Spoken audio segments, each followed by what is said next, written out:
Hello everyone. In this video, I'll guide you through Perplexity Computer, the absolute powerhouse of an AI agent system that has completely shifted how we handle complex knowledge work.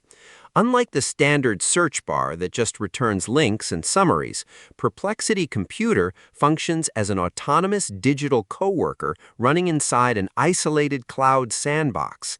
It is built specifically to execute multi-step projects from a single prompt, meaning you give it a broad objective and it completely takes over the heavy lifting of researching, coding, and formatting the output, while you focus on high-level strategy. The magic under the hood boils down to multimodal orchestration.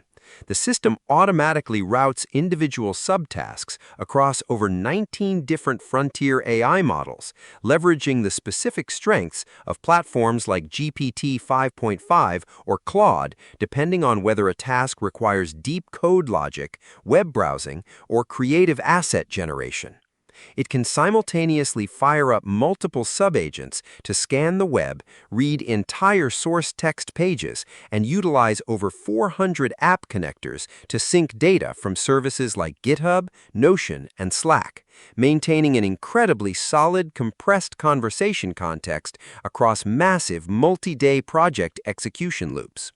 However, this insane power comes with a steep learning curve and a premium price tag. Locked behind the $200 a month Perplexity Max tier, this is strictly a professional tool where casual prompts will quickly drain your credit balance. Because it lacks a live UI preview inside the cloud environment, tracking code execution or visual builds can feel like working in a black box, and buggy third-party connectors occasionally require manual workarounds. But if your daily workflow demands intense parallel research, deep data analysis, and cross-platform automation, the sheer time saved makes it a game-changing asset. Subscribe the channel for more videos.